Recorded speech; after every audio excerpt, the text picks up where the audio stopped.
For example A B C D so on X Y Z. और ज्यादातर इसमें जो यूज किया जाता है वो एक्स वाई जेड का ही यूज किया जाता है।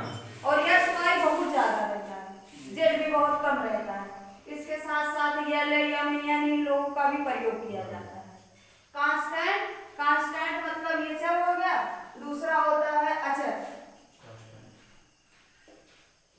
अचर को कांस्टेंट कहा जाता है। अचर क्या होता है? आ मतलब होता है ना, चल मतलब चले, चले मतलब बदले, जो कभी ना बदले, हाँ जो हमेशा एक जैसा रहे उसको अचर कहते हैं। ये कह सकते हो जिसका मान कभी ना बदले उसे अचर कहते हैं। फॉर एग्जाम्पल सभी अंक जितने हैं, अंक है, संख्याएं हैं, इस सब के सब क्या है? अचर। जैसे 5 है, 5 को हम 6 कह सकते हैं? नहीं कहते हैं। तो उसका मान कभी नहीं बदलेगा, जो लिख दिया गया वही पड़ा रहेगा, तो ये अचर हो जाएगा। इसमें कोई दिक्कत तो है नहीं। तो अब जो आया है दो चर वाले रैखिक समीकरण।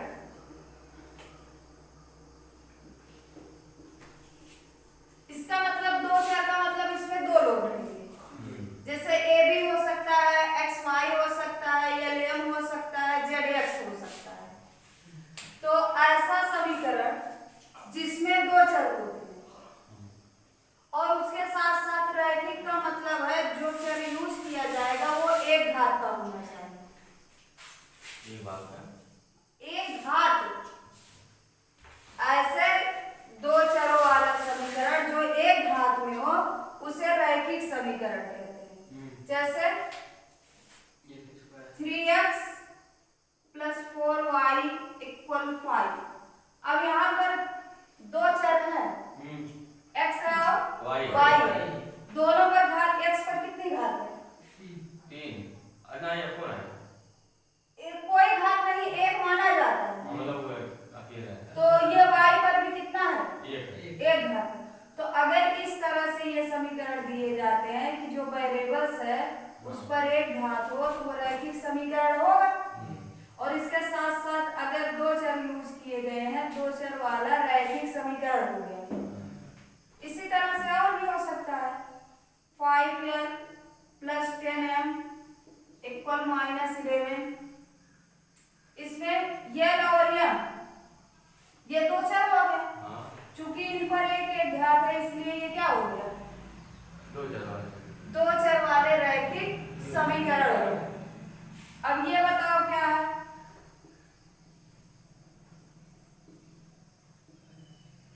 ये रैखिक समीकरण है कि नहीं है? नहीं। क्यों? चूंकि इस पर दो घात हो गया है और दो घात नहीं होना चाहिए। कितना घात होना चाहिए? केवल एक। तो कोई दिक्कत नहीं है ना? तो रैखिक समीकरण पहचान जाओगे। अब आएगा रैखिक समीकरण का हल। रैखिक समीकरण का हल का मतलब हमको x और y का मान निकालना है। या तो दिया रहेगा कुछ मान, हमको ये सिद्ध करना रहेगा जो मान दिए गए हैं वो रैखिक समीकरण के हल है कि नहीं है। हाँ विकल्प दिया है।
दो या हल लिख दो, ठीक है। तो अब यहाँ लिखेंगे 5x माइनस 3y बराबर 10। तो इसमें करना क्या होता है, जो बायां पक्ष रहता है, बाएं पक्ष और दाएं पक्ष ये दोनों बराबर आने चाहिए, ठीक है। तो यहाँ पर 10 दिया गया है, हम x और y का मान रखेंगे। रखने पर अगर इधर भी 10 आ गया तो समीकरण के हल होंगे, और अगर नहीं आता है समीकरण के हल नहीं होंगे। तो अब यहाँ पर देखते हैं x बराबर 1 और y बराबर 2 रखने पर, अब तो यहाँ देखो 5 और गुणे x का मान कितना 1, तो यहाँ पर 1 रख देते हैं, माइनस 3 और ये हो गया 2 बराबर 10, ऐसे लिखते हो साथ में। तो 5 से कम 5 माइनस 3 दूनी 6 बराबर 10, और यहाँ कितना आएगा, ये देखो प्लस है, प्लस और माइनस हमेशा घटता है, 1 नहीं माइनस 1, माइनस 1 बराबर, क्या ये दोनों बराबर है, नहीं है, नॉट इक्वल करो। ऐसे काटने के बाद ये पढ़ा जाता है माइनस 1 10 के बराबर नहीं है, या -1 नॉट इक्वल 10।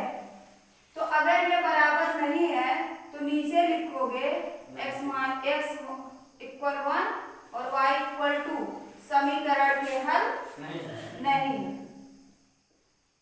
समीकरण के हल नहीं। कोई दिक्कत है इसमें? कहाँ से? यहाँ से देखो ये x और y का मान दिया है, हम समीकरण लिख लेंगे। समीकरण लिखने के बाद एक पक्ष में देखो, दोनों पक्ष में कुछ दिया गया है x y, तो हम दोनों पक्ष में मान रखेंगे। एक पक्ष में दिया गया है x y तो एक ही पक्ष में रखेंगे। चूंकि इधर 10 दिया गया था तो हम इसको हल करेंगे, यहाँ भी 10 आना चाहिए। अगर 10 नहीं आता है तो समीकरण का हल नहीं होगा। तो x की जगह पर हमने 1 रख दिया, माइनस 3 और y की जगह पर 2 रख दिया, बराबर ये 10 हमारे क्वेश्चन में दिया गया है पहले से, उसी को हम वैसे लिख रहे हैं। फिर यहाँ 5 का गुणा 1 में 5 से कम 5 माइनस 3 दूनी 6 बराबर ये 10 वही लिख दिया गया है। इसके बाद 5 में से 6 जाए, यानी प्लस माइनस घटेगा तो 6 में से 5 चला जाएगा, तो माइनस 1 बराबर 10 वही लिखे हैं। तो ये दोनों आपस में बराबर है ही नहीं, लास्ट में नॉट इक्वल करेंगे। अगर ये दोनों आपस में बराबर नहीं है तो दिया गया मान यानी x बराबर 1 y बराबर 2 समीकरण का हल नहीं, इतना ही लिख देना। कोई दिक्कत है? नहीं। तो अब ये कहा जा रहा, बताइए कि x बराबर -1 और y बराबर 4 दिए गए समीकरण के हल है या नहीं। तो दिया गया समीकरण दिया, तो सबसे पहले हम समीकरण को लिख लेते हैं। सॉल्यूशन में लिखेंगे समीकरण 4x + 10y = 9x - 11y + 10, ये दिया गया है। अब हमको करना क्या है कि जो ये दोनों पक्ष बराबर के, मतलब दाएं और बाएं दोनों साइड क्या आना चाहिए, बराबर आना चाहिए। अगर बराबर आ जाते हैं तो हल रहेगा, और बराबर नहीं आता है तो हल नहीं रहेगा, उसमें कुछ सोचना नहीं है। तो यहाँ पर लिखेंगे अगर -1 और y बराबर 4 रखने पर, तो यहाँ चूंकि अब देखो अभी तक जो इससे पहले सवाल बताए थे उसमें केवल x y एक ही साइड में है, यहाँ दोनों साइड में है, दोनों साइड में है तो दोनों साइड में ही रखेंगे। तो ये देखो 4 हो गया, मल्टीप्लाई किससे होगा, -1 से, x की वैल्यू रखेंगे, फिर प्लस 10 y की वैल्यू कितनी है 4, ठीक है, यहाँ कोई दिक्कत नहीं है ना।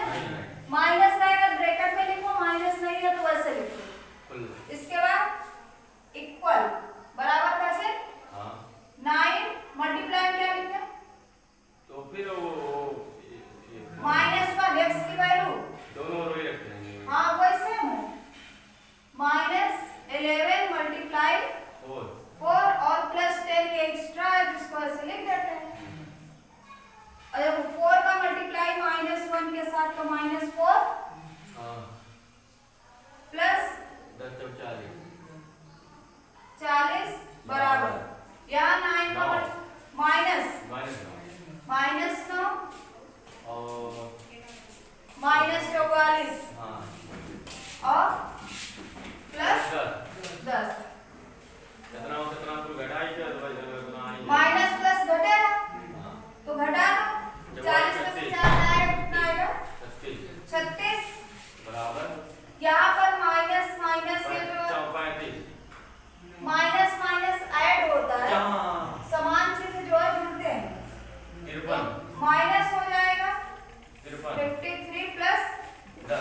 हल नहीं है।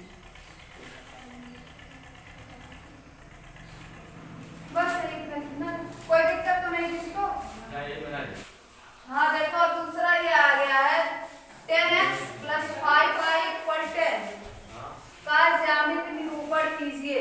ज्यामितीय निरूपण का मतलब इसको है कि x और y अक्ष पर हमको प्रदर्शित करना होता है, क्योंकि ये जो है अभी रैखिक समीकरण है और अकेला है, तो इसके लिए ज्यादा कुछ नहीं करना पड़ता, तुमको अपनी तरफ से मान रखने हैं। एक बार x = 0 और एक बार y = 0, दो मान रखने अपनी तरफ से। हाँ 0 रखना है। अगर एक समीकरण दिया, एक क्या दो दिया रहेगा तब भी हम 0 ही रखेंगे। तो आज के लिए ये पहला वाला देख लो। तो अब यहाँ 10x + 5y = 10 का ज्यामितीय निरूपण कीजिए। इसके लिए हम क्या करेंगे, सॉल्यूशन में पहले इक्वेशन को ही लिख लेंगे। 10x + 5y = 10। इसके बाद लिखेंगे x = 0 रखने पर, तो ये हो जाएगा 10x × 0 + 5y = 0 = 10। तो ये पूरा का पूरा 0 हो गया। तो कहाँ है ये लिख दिया? अभी माइनस रख के बनावे खाली x, केवल x की वैल्यू रख डाली है। तो यहाँ पर ये 0 हो गया, 0 + 5y = 10। तो ये 0 का कोई मतलब ही नहीं है, 5y = 10, तो y = 10/5 10/5, तो y बराबर कितना? 2। ठीक, तो जब निर्देशांक ज्यामिति में इसको प्रदर्शित किया जाता है तो x का मान पहले होता है, भुज और कोट में जब प्रदर्शित किया जाता है तो x का मान पहले रहता है। तो ये जो हो गया है 0 2 हो गया, 0 और 2 हो गया है। ठीक है, अब ये पहले जो 0 रखे थे वो उसके सापेक्ष y का मान आ गया 2, 0 और 2। ठीक है, अब दोबारा हम क्या करेंगे, इसी समीकरण में y = 0 रखेंगे। अब की बार हम केवल y की जगह 0 रखेंगे और x का मान निकालेंगे। तो यहाँ पर हो जाएगा 10x + 5 × 0 = 10। तो ये हो गया 10x + 0 = 10 और 10x = 10 और x हो गया 10/10। कैंसिल होने पर कितना आएगा? 1। कितना आएगा? 1 आएगा। तो अब यहाँ भी एक बन गया, क्या पहले 1 को लिखेंगे 1 और y की वैल्यू 0। ठीक है, तो यहाँ तक लाने में कोई दिक्कत नहीं है। तो एक बार हमने x की वैल्यू पहले 0 रखा था, 0 रखने के बाद y का मान नहीं रखेंगे, केवल x का मान, जिसका रखा जाए उसी से। हाँ तो 0 रख दिए, तो इसको हल किया गया, ये 0 + 5 y = 10, तो y = यहाँ पर 10/5 यानी 2 आ गया। तो चूंकि जो है जो निर्देशांक ज्यामिति में भुज और कोट के रूप में लिखा जाता है, पहले x लिखा जाता है, तो x की वैल्यू यहाँ पर 0 है और y की वैल्यू आ गई 2, इसको लिख दिया गया। तो एक बार हम x = 0 रख चुके थे, उसी समीकरण में y = 0 रखेंगे सेम में। तो अब की बार y की जगह 0 रख दिए, तो ये हो गया 10x + ये भी 0 हो गया, 0 का मल्टीप्लाई चाहे जिसके साथ करेंगे 0 ही आना है, = 10। तो ये 0 तो खत्म हो गया, 10x = 10 और x हो गया 10/10, चूंकि ये मल्टीप्लाई में डिवाइड हो जाएगा, 10 से 10 कैंसिल 1, तो x = 1 आ गया। अब इसको भी हम निर्देशांक ज्यामिति के रूप में जैसे रिप्रेजेंट करेंगे, तो ये पहले 1 लिखेंगे, y की वैल्यू 0 है तो बाद में लिखेंगे, x हमेशा पहले रहता चाहे ना रहे। अब ये हो गया, अब इसको हम क्या करेंगे, इसको अक्ष पर प्रदर्शित करना है, x y अक्ष पर ज्यामिति बनाकर, ज्यामिति बना। तो अब यहाँ पर क्या करेंगे, ऐसे ये 0 हो गया जहाँ दोनों एक दूसरे को काटते हैं, जो क्षैतिज होता है वो x होता है, जो ऊर्ध्वाधर होता है वो y होता है। इधर x डैश कर सकते हो, यहाँ y डैश कर सकते हो। ठीक है, दाएं तरफ सब प्लस होते हैं और बाएं तरफ सब माइनस होते हैं, ऊपर सब प्लस होते हैं और